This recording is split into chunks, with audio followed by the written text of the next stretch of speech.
Hello दोस्तों, आप सभी का स्वागत है आपके अपने प्यारे से YouTube channel railway life with Banarasi Babu पर।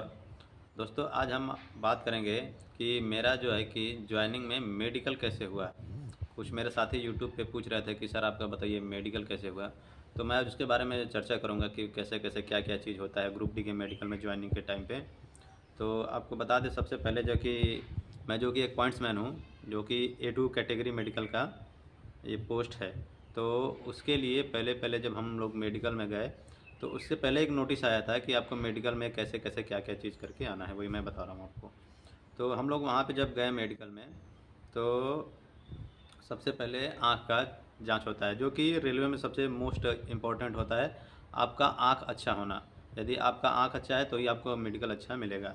नहीं तो A2, फिर A3, फिर B1, फिर B2, फिर C1, इस तरह मेडिकल कैटेगरी नीचे होता जाता है, जो कि मेडिकल कैटेगरी के हिसाब से किसी को पोस्ट दिया जाता है।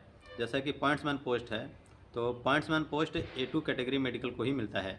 अगर कहीं आपका A3 मेडिकल आ गया तो आपको पॉइंट्समैन नहीं मिल सकता है। तो पहले हम लोग जब मेडिकल कराने गए तो उधर हम लोग को सबसे पहले एक पर्ची बनाया गया मेडिकल में, जो कि रेलवे का ही अस्पताल होता है और रेलवे के अस्पताल में ही अपना रेलवे मेडिकल करता है। तो उसमें एक पर्ची देने के बाद हम लोग को लाइन में खड़ा करा दिया गया। उसमें लाइन में खड़ा कराने के बाद सबसे पहले जो आँख का डॉक्टर होता है, सबसे पहले उसने चेक किया। तो आँख उसमें कैसे चेक करते हैं आपको बताएं कि 3-4 लाइट्स वो सामने दिखाते हैं। पहले रूम में अंधेरा कर देते हैं। रूम में अंधेरा करने के बाद वो सामने से कई कलर के छोटे छोटे लाइट दिखाते हैं, जैसे कि बैगनी कलर का रहेगा, येलो कलर का रहेगा, ग्रीन कलर का रहेगा, रेड कलर का।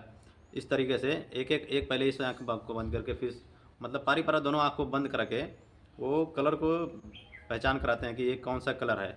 ठीक, उसके बाद क्या करते हैं कि वो छोटे छोटे अक्षर को पढ़वाते हैं अपने सामने बिठा के, पारी पारा इस आँख को बंद करके फिर दोनों आँख को पारी पारा बंद करा के वो चेक कराते हैं कि आपको कितना कैपेसिटी है पढ़ने का। छोटे छोटे अक्षर, पहले बड़े अक्षर, फिर उससे छोटा, फिर उससे छोटा, फिर मैक्सिमम छोटा छोटा में पढ़ाते चले जाते हैं।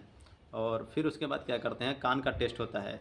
एक कान को ऐसे बंद करके दूसरे साइड में आपका मुंह करके पीछे से डॉक्टर बोलता है, कुछ बहुत धीमा ही आवाज़ में बोलता है। तो वो आवाज़ जब सुन के उसको रिपीट करना होता है।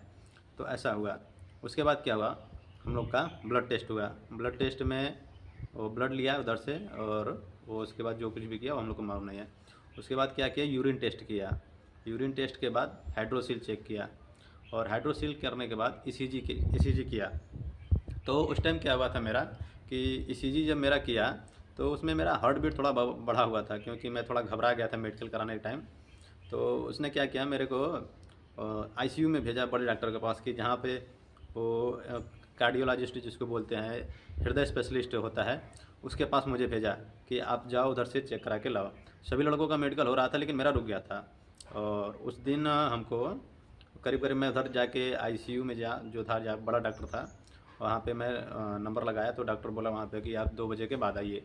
तो उन्होंने बोला कि आप जाके कुछ खा पी सकते हैं, उसके बाद आपका ईसीजी हो जाएगा। तो मैं फिर गया कुछ खा पी के, और फिर से आईसीयू में 2 बजे के बाद डॉक्टर आए। तो उन्होंने मेरा चेक किया, तो उन्होंने बताया कि ठीक है कोई दिक्कत नहीं है। फिर उन्होंने रिपोर्ट बना के दे दिया। तो फिर जहाँ पे सबका मेडिकल कॉपी जमा हो रहा था, उधर हमने भी अपना ले जाके मेडिकल कॉपी जमा कर दिया, वो चेस्ट का, हार्ट बीट का। तो उसमें कोई दिक्कत नहीं था, नॉर्मल ही था। तो उस दिन शाम तक उधर ही बैठा के रखे हम लोग को। फिर रात लगभग 9 बज गया था। तो उधर से बोला गया कि आप लोग चले जाइए, आप लोग फिर से कल 9 बजे सुबह आ जाइएगा। तो हम लोग फिर से उधर चले गए, अपना होटल वोटल लेके रहे रात भर। फिर सुबह 9 बजे आ गए।